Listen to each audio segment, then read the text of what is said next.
Two bankruptcies, a 4-year labor strike, and a factory fire that nearly erased it from existence. Colt's manufacturing company has survived all of it, and somehow, after nearly 2 centuries, the Rampant Colt is still stamped on firearms carried by soldiers, collectors, and law enforcement officers around the world.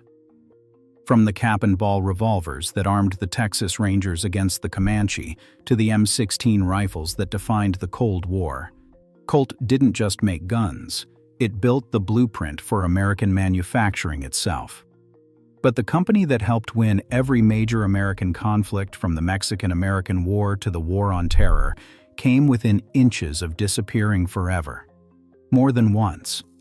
If you find stories like this interesting, do me a favor and hit the like button and subscribe to the channel. It helps more than you think. So how does a company go from arming nations to filing for bankruptcy in a Delaware courthouse? The answer starts with a teenager, a ship, and a wooden model carved with a pocket knife.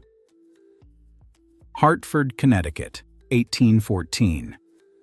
Samuel Colt was born on July 19th, the 7th of 8 children. His father, Christopher, ran a textile mill. His mother, Sarah, died of tuberculosis when Sam was 6 years old. His sister, Margaret, followed her. Another sister, Sarah Ann, died by suicide. His brother John was convicted of murder and killed himself in his cell the day he was scheduled to hang. The Colts were not a lucky family. Young Sam was restless and reckless. He was expelled from Amherst Academy at 16 for a pyrotechnics stunt. His father, running out of options, sent him to sea aboard the brig Corvo in August 1830 on a year-long voyage to Calcutta. Somewhere on that ship, watching the ratcheting mechanism of the capstan as the crew raised anchor, Colt had an idea. He carved a wooden model of a revolving cylinder that could align multiple chambers with a single barrel, using the newly invented percussion cap to fire each one. He was 16 years old. He came home with the model and no money. To fund his prototypes, he spent the next 4 years touring the country as Dr. Colt, a traveling showman who charged audiences to inhale nitrous oxide, laughing gas, while he quietly bankrolled gunsmiths to turn his wooden model into steel. By 1835, he had working prototypes.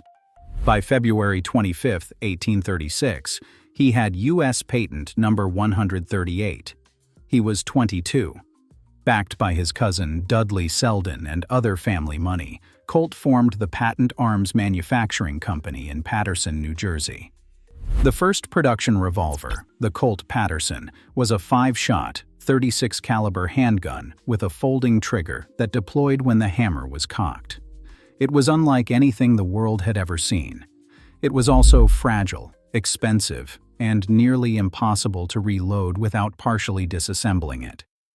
At $40 to $50 per gun, when a private's monthly pay was $7, nobody in the military was buying. The 1808 Militia Act funneled state purchasing toward ordnance-approved patterns, which meant unproven novelties like the Paterson were shut out of the only market that mattered. By 1842, the Patent Arms Company was bankrupt, and Samuel Colt was ruined.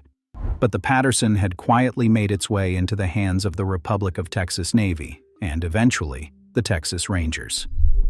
That changed everything. On June 8, 1844, at Walker's Creek near Sisterdale, Texas, Captain Jack Hayes and 14 Rangers, armed with 2 Paterson revolvers each, rode into a Comanche war party of roughly 70 warriors, led by Chief Yellow Wolf. Before the Paterson, a Ranger could fire once with a single-shot pistol and then had to fight hand-to-hand. With the Paterson, each man had 10 shots. The Comanche, accustomed to charging after the first volley, rode into a wall of sustained fire they had never encountered.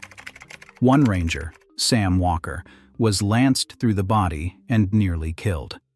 The Rangers lost 1 man. The Comanche lost between 20 and 50, including Yellow Wolf. 2 years later, during the Mexican-American War, Walker traveled east to find Colt. Together, they redesigned the revolver from the ground up. The Colt Walker was massive, 4.5 pounds, 44 caliber, 6 shots, with a 9-inch barrel, an integrated loading lever, and a 60-grain powder charge that made it the most powerful production handgun in the world, a title it held until 1935. The United States Ordnance Department ordered 1,000. Since Colt no longer had a factory, he contracted Eli Whitney Jr. at the Whitneyville Armory in Hamden, Connecticut, to build them. Walker received the first 2 pistols on October 5, 1847, in Mexico. 4 days later, he was killed at the Battle of Huamantla. He never saw the empire his collaboration built. The Walker contract resurrected Colt. With the profits, he established Colt's patent firearms manufacturing company in Hartford, Connecticut. In 1855, he completed a massive armory on the banks of the Connecticut River, topped with a blue onion dome and a gilded bronze Rampant Colt statue. And then he made a hire that mattered as much as any firearm he ever designed. Elisha Root was born in 1808 in Ludlow, Massachusetts. He started working in a cotton mill at age 10. By the time Colt recruited him in 1849, Root had spent 17 years at the Collins Company Axe Factory, where he had revolutionized axe manufacturing with die casting and automated machinery. Colt outbid every competitor for his services, and Root repaid the investment by building nearly 400 specialized machines that made Colt's Hartford operation the most advanced manufacturing facility in America. Root designed the Lincoln Miller, a universal milling machine that became the dominant American machine tool of the second half of the 19th century, with 150,000 units sold by 1900. He designed the standard industrial drop hammer. Most critically, he produced the first firearm with fully interchangeable parts, meaning a broken Colt revolver could be repaired with parts off a shelf instead of requiring a gunsmith to hand-fit a replacement. This was the American system of manufacturing. It was as important as any gun Colt ever made. During the 1850s, the Hartford Armory produced a legendary succession of percussion revolvers. The Colt Dragoon improved on the heavy Walker. The 1851 Navy, a 36 caliber 6-shooter, became the preferred sidearm of Wild Bill Hickok, who carried 2 factory-engraved, ivory-gripped examples and famously used one to kill Davis Tutt at 75 yards in Springfield, Missouri in July 1865. Roughly 215,000 were made in Hartford and another 42,000 at Colt's London factory. The 1860 Army, a sleeker 44 caliber design, became the most widely issued sidearm of the American Civil War, with approximately 200,000 produced for the Union Army alone. Colt was also a pioneer of modern marketing. He gave lavishly engraved presentation revolvers to Tsar Nicholas I of Russia, Napoleon III, the Sultan of the Ottoman Empire, and nearly every European head of state. He coined the phrase "new and improved." He opened a factory in Pimlico, London, in 1853, producing roughly 40,000 revolvers for British forces fighting the Crimean War. Charles Dickens toured the London factory and wrote about it in household words. But Samuel Colt did not live to see where all of this was going. On January 10, 1862, at the age of 47, he died in Hartford of complications from gout. His estate was valued at roughly $15 million, a staggering sum, equivalent to roughly $17 billion in today's money by GDP share. Control of the company passed to his widow, Elizabeth Hart Jarvis Colt. She became one of the most significant and most overlooked industrialists in American history. Born in 1826 in Saybrook, Connecticut, the daughter of an Episcopal reverend, Elizabeth inherited the company at age 35. 2 years later, on February 4, 1864, the Hartford Armory burned to the ground. The damage was estimated at $2 million. Insurance covered only $600,000. Confederate sabotage was suspected but never proven. Elizabeth rebuilt it. She made it larger and more fire-resistant, and she retained the iconic blue dome.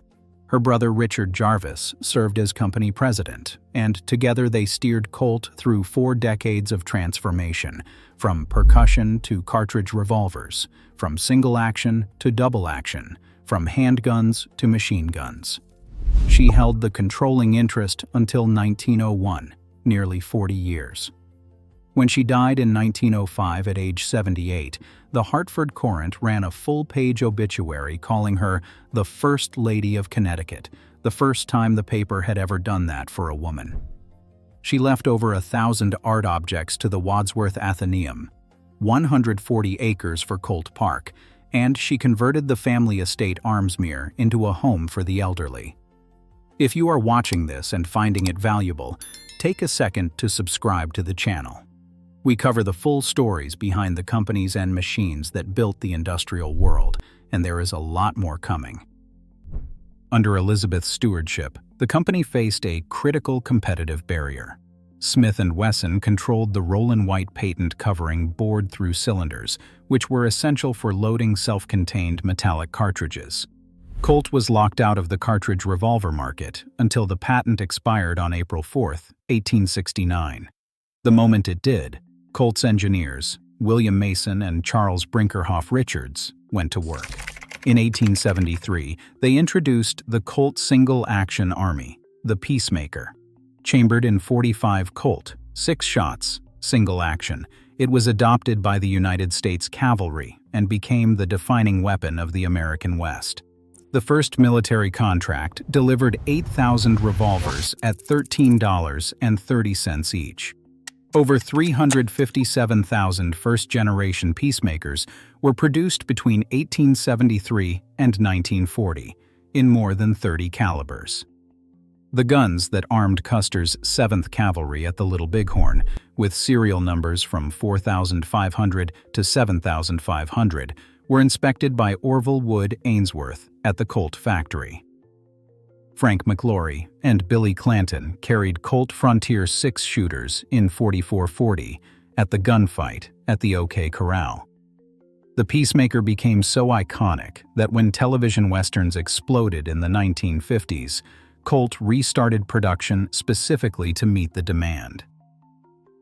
In the late 1890s, Colt formed a partnership with John Moses Browning, a Mormon gunsmith from Ogden, Utah, who was arguably the greatest firearms designer who ever lived.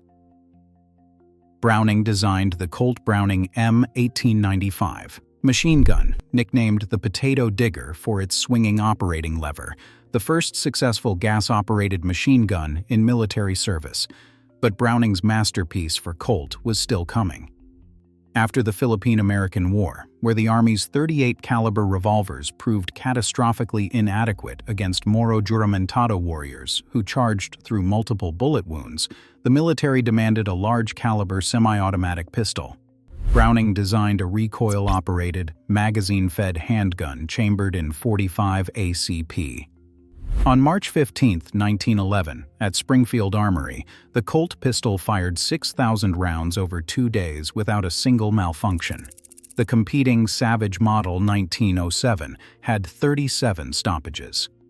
The Army adopted the Colt design on March 29, 1911, as the M1911. It would serve as the standard-issue U.S. military sidearm for the next 74 years, across 2 world wars, Korea and Vietnam. World War I pushed Colt's production to its limits.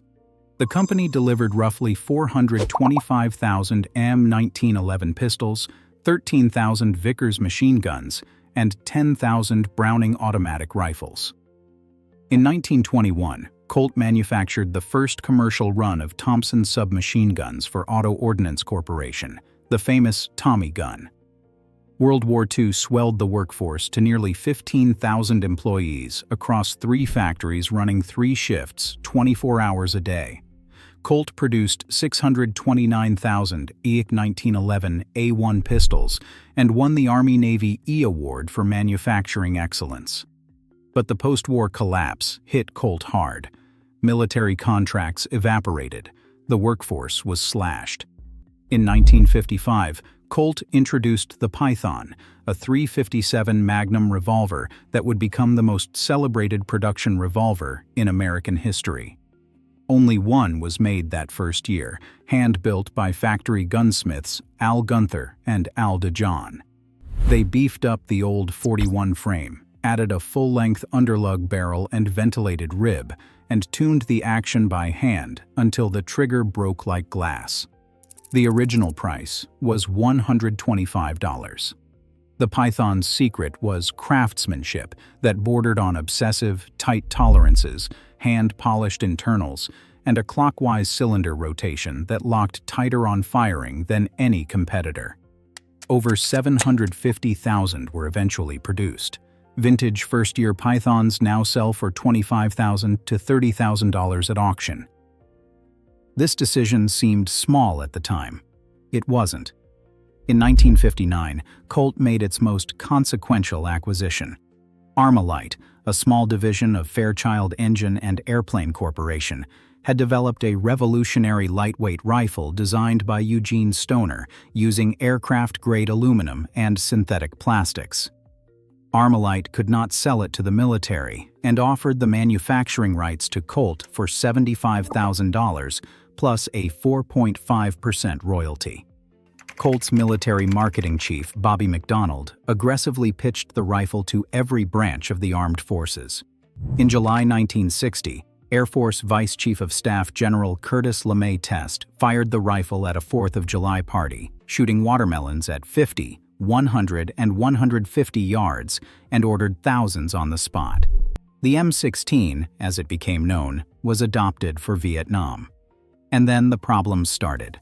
The rifle had been tested and approved with DuPont's IMR8 208M extruded powder. In 1964, the Army substituted Olin Matheson's WC846 ball powder, which fouled badly and pushed the cyclic rate from 850 rounds per minute past 1,000. The rifles were issued without cleaning kits. Colt's own marketing had described the weapon as essentially self-cleaning.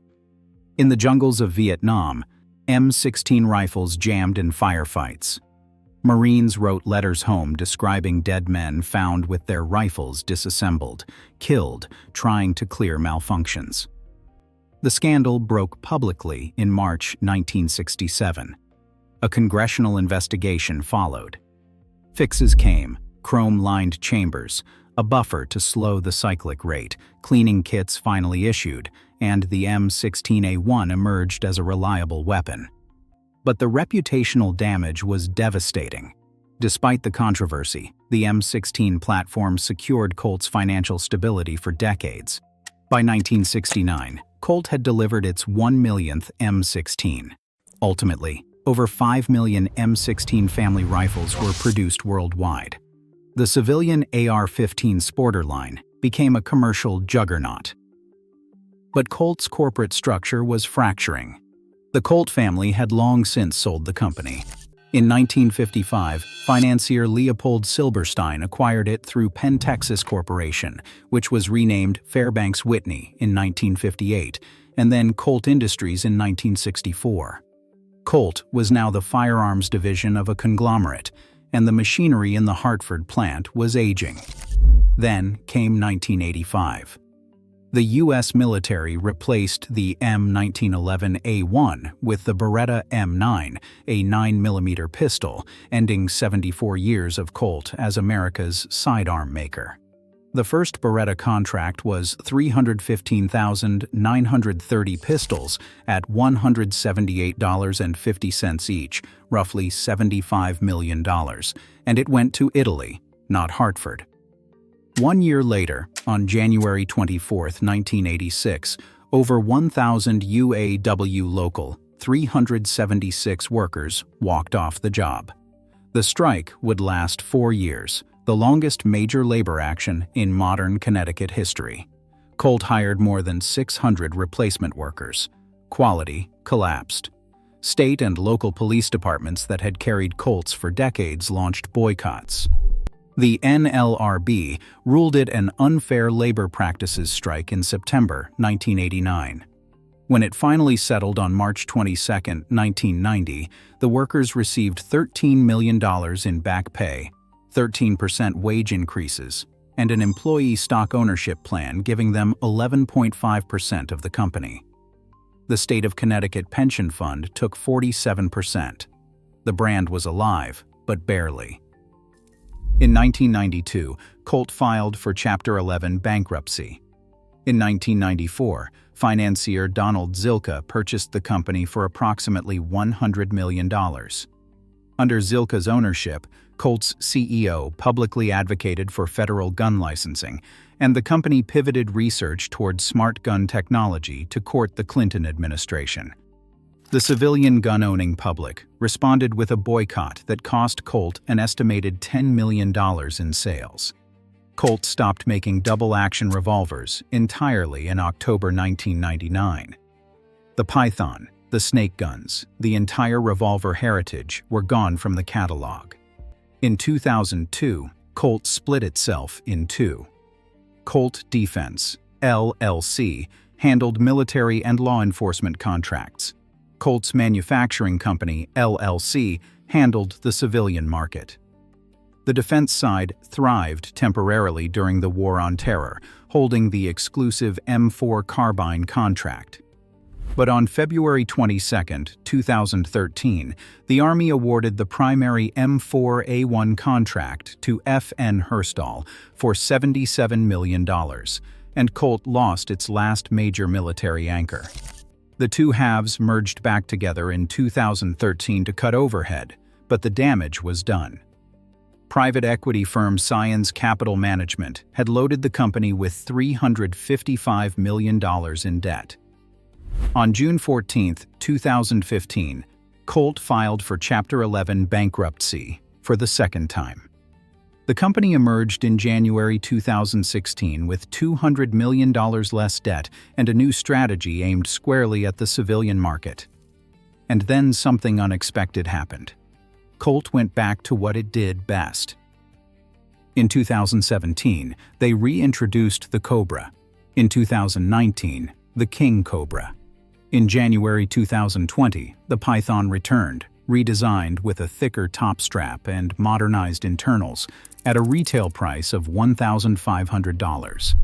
In 2021, the Anaconda came back in .44 Magnum.